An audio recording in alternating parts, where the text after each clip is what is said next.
प्रिय छात्रों, जोहार, नमस्कार। मैं अजय भागर के स्पर्धा लर्निंग प्लेटफॉर्म ऐप पर आपका बहुत बहुत स्वागत करता हूं। और आपको मैं बता दूं कि आज मैं आपको किसी टॉपिक पर क्लास लेने के लिए यहाँ नहीं हूं, बल्कि एक बेहद खास न्यूज से आपको परिचय कराने के लिए मैं यहाँ हूँ। और आप सुबह से ही आज मुझे इतना फोन करके और अन्य माध्यम से पूछते रहे कि सर क्या करें, एज रिलैक्सेशन से रिलेटेड जो अभी जेपीएससी का फॉर्म फिलअप हो रहा है उस पर कोई डिसीजन नहीं आ रहा है, हम क्या करें, अपनी पढ़ाई को कंटिन्यू करें या डिसकंटिन्यू करें। तो मुझे लगा कि इससे रिलेटेड जो फैक्ट अभी हैं चारों तरफ जो गूंज रहे हैं उससे कुछ गैदर किया जाए और आपको उसमें से जो बेस्ट सही हो सकता है उसके बारे में आपको उससे अवगत कराया जाए। तो आज उसी उद्देश्य से मैं आपके सामने हूं और उम्मीद है कि आपको इससे कुछ फायदा होगा और आप आगे की अपनी रणनीति बनाने में सक्षम हो पाएंगे। तो ऑब्वियसली आज का यह क्लास है एज रिलैक्सेशन से रिलेटेड। एज रिलैक्सेशन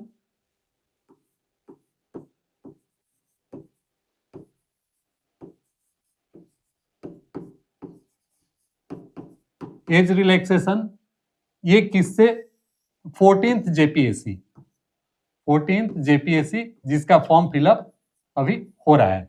तो इस पर हम थोड़ा चर्चा करने के लिए यहाँ पर है। अब इसमें देखें कि अभी क्या क्या बातें आज चर्चा में आई और क्यों छात्र आज इतने हतोत्साहित या उत्साहित थे। हतोत्साहित इस सेंस में मैं कहूंगा क्योंकि सबसे पहले जो खबर आती है वो ये कि कार्मिक में जो एज रिलैक्सेशन से रिलेटेड फाइल गई हुई थी वह वापस आ गई। स्वाभाविक है कि इससे यही मैसेज जाता है कि जो बढ़ाने के लिए सिफारिश की गई थी एज रिलैक्सेशन, जो पहले 2017 इसके पूर्व जो एग्जाम हुआ था उसमें 2017 अगस्त का कट ऑफ था और अभी जो नोटिफिकेशन जेपीएससी ने जारी किया है उसमें अपर एज लिमिट की गणना के लिए भी 1 अगस्त 2026 का डेट रखा गया है। तो ऑब्वियसली बहुत सारे छात्र इससे वंचित, इस एग्जाम से वंचित हो रहे थे, उनके साथ अन्याय हो रहा था। वे अपने अपने माध्यम से अलग अलग जगहों पर अपना अप्रोच लगा रहे थे कि किसी तरह से उन्हें इस बार इस एग्जाम में अपीयर होने का मौका मिले, चाहे वह किसी एमएलए के थ्रू परस्यू करने की बात हो, मंत्री के थ्रू हो या यहाँ तक कि सीएम से भी मिलने की बात हो। उन लोगों ने कोशिश की और शायद हर फ्रंट पर उन्हें कुछ न कुछ पॉजिटिव आश्वासन मिला। इनफैक्ट इससे रिलेटेड जो पहले न्यूज आई थी कि कैबिनेट डिसीजन में इस मैटर पर डिसीजन इसलिए नहीं लिया जा सका क्योंकि शहरी निकाय के जो चुनाव होने वाले थे उसके चलते आचार संहिता का मामला ये बन सकता था, इसके कारण इसको उस पर डिसीजन कैबिनेट डिसीजन में नहीं लिया जा सका। और जैसा कि आपको मालूम है कि 23 तारीख को, इसी महीने के 23 तारीख को शहरी निकायों के चुनाव संपन्न हो जाने वाले हैं।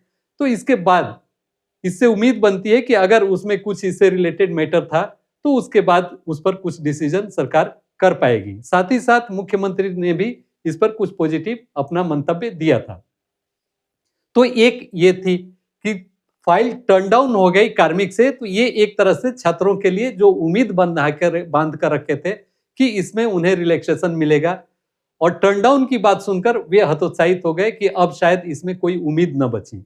और साथ ही साथ वह उनकी धड़कन इसलिए भी बढ़ रही थी कि फॉर्म फिलअप करने का डेट भी बहुत करीब आ रहा था। अंतिम तिथि 14 तारीख है, जैसा कि आपको मालूम है। 16 तक आप फी के साथ जमा कर सकते हैं। तो इसके चलते उन्हें लगा कि शायद अब ये संभव न हो सके। लेकिन इसी बीच एक अच्छी खबर उनके लिए आती है कि 22 कैंडिडेट, 22 कैंडिडेट्स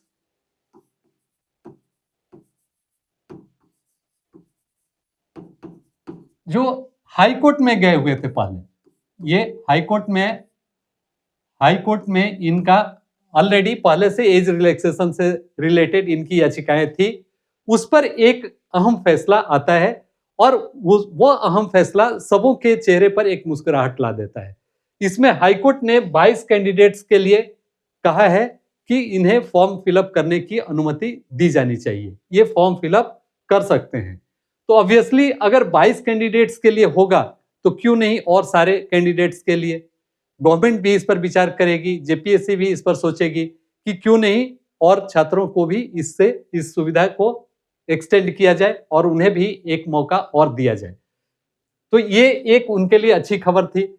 अब आते हैं जो कार्मिक से फाइल टर्न डाउन हुई उसमें भी दो बातें छन के आई। एक बात आ रही थी कि उसमें जो प्रपोजल था सरकार का, जो उसमें प्रपोजल था कि कट ऑफ एज 2023 रखा जाए, age cut off, age cut off के लिए 2023 की बात की गई थी। तो स्वाभाविक था कि यह भी कोई काफी नहीं था। फिर इसमें शायद उसमें यह टिप्पणी की गई कि नहीं, इसे 2021 किया जा सकता है, एज कट ऑफ किया जा सकता है। तो इसमें तो बहुत सारे, कुछ लड़के अगर 21 किया जाता है तो इसमें बहुत सारे कवर हो जाएंगे, लेकिन फिर भी 2017 से 21 के बीच में 4 साल का फासला बनता है। तो ऑब्वियसली फिर भी संतुष्ट नहीं होंगे छात्र। इस चीज बात को भी गवर्नमेंट और सरकार अच्छी तरह से जानती है कि फिर वो परस्यू करेंगे। अगर इन 22 कैंडिडेट को मिल जा रहा है तो उन्हें भी देर सवेर कोर्ट से उन्हें राहत कुछ न कुछ मिल ही जाएगी। तो इस तरह से अब बातें जो 2-3 सामने में आती है कि एक उम्मीद तो बन ही गई, उम्मीद तो हो गई कि वैसे छात्र जो अभी 2026 कट ऑफ के हिसाब से वो छट रहे थे, उन्हें कुछ न कुछ चांस है कि उनका कुछ न कुछ भला हो जाएगा। साथ ही साथ एक और भी उनके लिए अच्छी खबर ये है कि अगर ये डेट होता है, अगर 22 का, ये देखने वाली बात होगी कि 22 जो कैंडिडेट जिनको ये हाई कोर्ट से रिलीफ मिला है, उसमें 2021 से नीचे के कुछ लोग हैं कि नहीं। अगर वो है 2021 से नीचे के लिए, तो स्वाभाविक है कि 2017 मतलब 2018, ये 1 अगस्त 2018 के लिए पूरा चांस बनता है कि उन्हें एज में रिलैक्सेशन मिल जाए। तो मेरे प्यारे मित्रों, छात्रों, मैं चाहूंगा कि आप हतोत्साहित आज के डेट में बिल्कुल ना हो। अगर आप अपना पढ़ाई कंटिन्यू रखते हैं तो कभी भी एग्जाम हो, अगर आपको एज में रिलैक्सेशन दे दिया जाता है तो उसका एडवांटेज आपको मिल जाएगा। अदरवाइज अगर आप डिसकंटिन्यू करते हैं तो आपके हाथ कुछ नहीं लगने वाला है।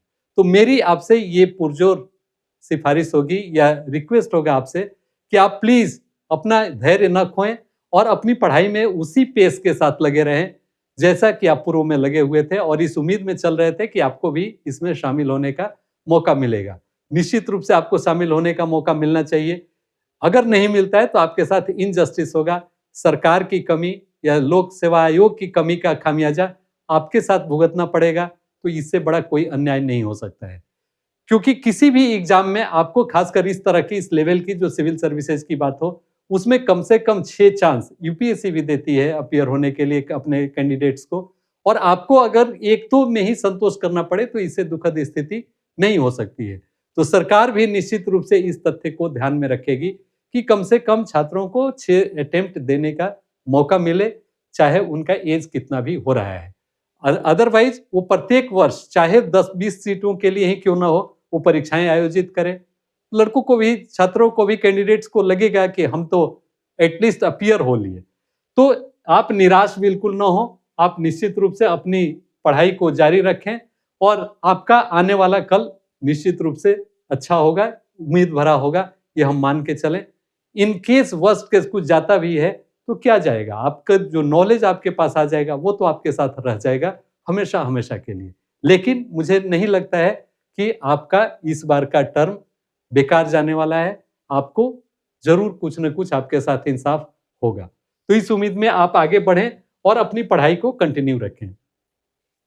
फिर हम लोगों ने वैसे छात्रों को जो बहुत कम समय जिनके पास मिला और वो भी चाह रहे थे कि अच्छी तरह से हम कम से कम पीटी की अपनी तैयारी कर लें, उसके लिए भी हम लोगों ने कुछ व्यवस्थाएं की थी। उसमें आप देख रहे होंगे कि 4000 का एक हमारा कोर्स था, जिसे रिड्यूस करके केवल 999 में उसको कर दिया गया है, सो दैट कि इस कोर्स का अधिक से अधिक छात्र एडवांटेज लेकर अपना पीटी क्वालिफाई कर सकें।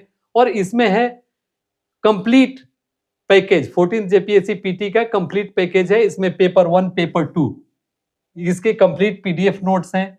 साथ ही साथ 70 टेस्ट, जिसमें 60 तो केवल आपके 60 टेस्ट तो आपके केवल और केवल फुल लेंथ है। 30 सेट आपको मिलेंगे फुल लेंथ, और बाद बाकी 20 से भी अधिक आपको सेक्शनल टेस्ट मिलेंगे। तो स्पर्धा के इस ऑफर का भी आप फायदा लें, डेफिनेटली इससे आप काफी लाभान्वित होंगे और फी भी काफी कम है, इसको देने में आपको दिक्कत नहीं होनी चाहिए।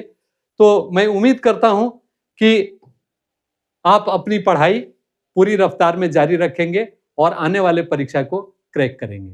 तो फ्रेंड्स, वंस अगेन आप सबों को बहुत बहुत धन्यवाद।